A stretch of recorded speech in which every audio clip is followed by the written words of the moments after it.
mighty Tabuk has been a hotbed of rally raid for many years, a favourite destination within the Dakar itself.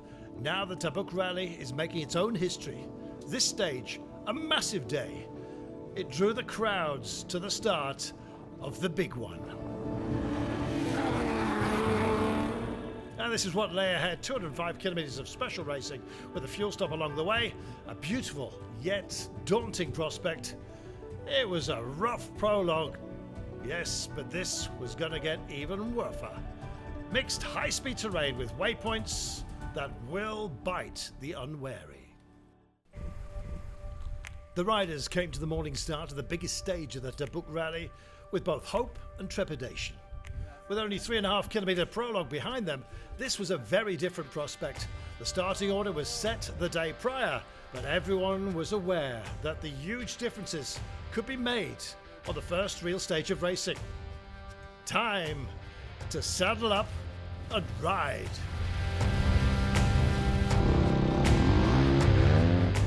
Abdelhaim Al-Mughira is a veteran competitor, always a regular on the Saudi rallies, a man who has led Rally Ail in the past.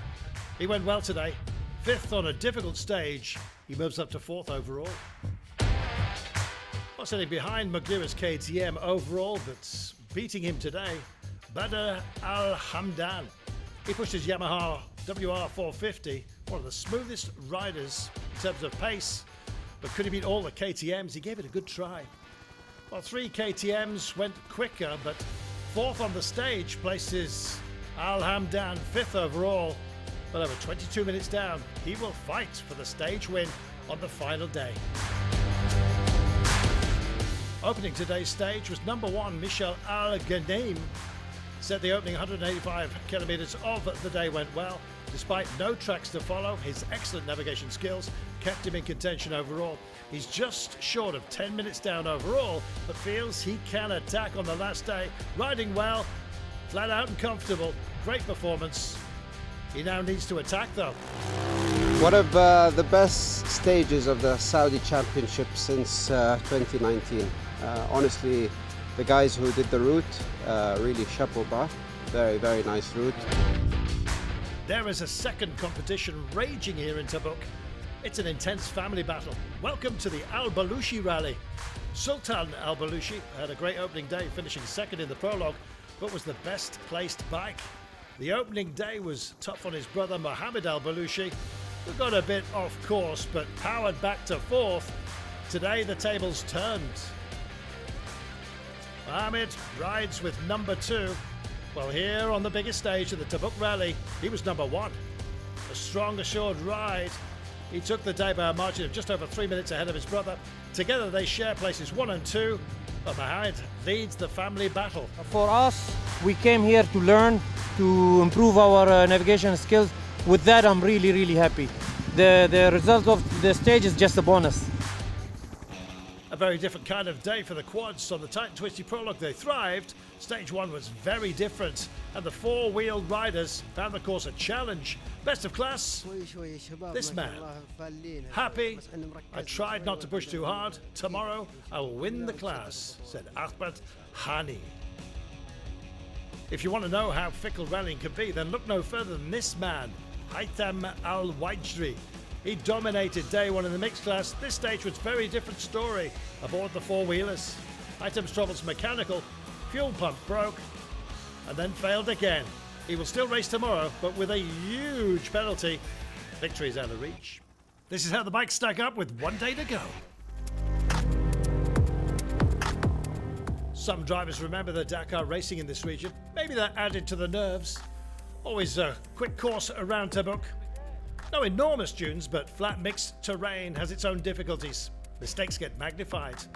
And if you need proof that luck counts in rallying, just ask 401 Al-Shagawi.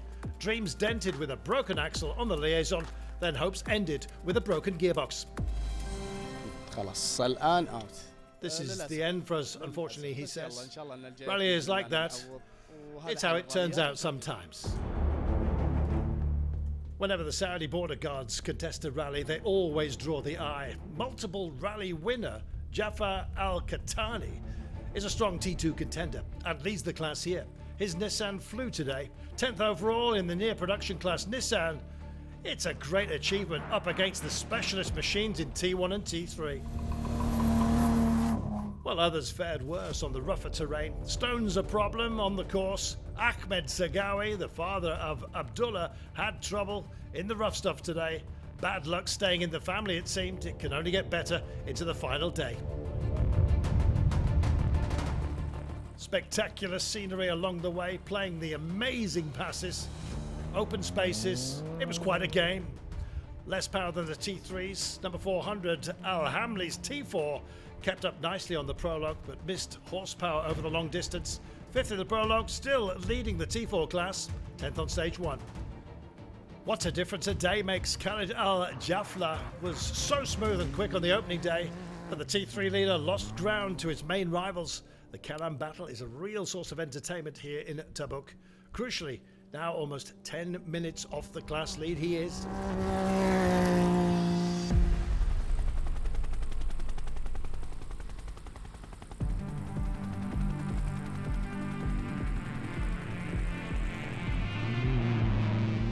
Khalid Al-Farahi opened the stage in the cars, but he and Sebastian Delorny lost time with navigation issues.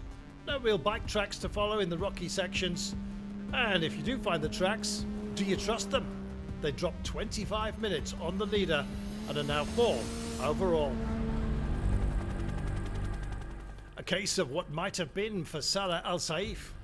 He lost almost 20 minutes on the stage winner, but it could have been much better. Problem with the rear axle meant he had to drive slowly, only two-wheel front drive. So he had to nurse the car home, trying not to push hard. He starts the final day just 89 seconds behind the T3 leader. Mastering mechanicals very much part of the skill set here. A disappointing 9th on the prologue, Delia Akil turned in a stellar performance, storming through the stage. She's even had time to admire the view. Second of the day, but more importantly, now T3 class leader. This was a very, very good day indeed. It was really fun. It was stunning, really beautiful area, and we had a really good time. After sailing away from the field on the prologue, Yassin Al-Raji was determined to build on his advantage.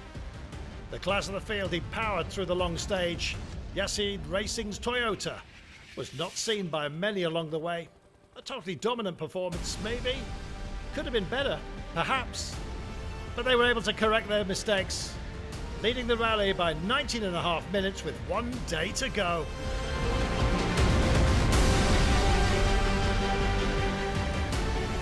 We enjoy a lot. We drive some place and it's tricky with sand uphill. We come from different way and we are nearly in the ditch, but lucky we make U-turn and everything going good with us. This is how it stacks up with 1 stage remaining. So much at stake, with class battles mostly going down to the wire. But who will triumph?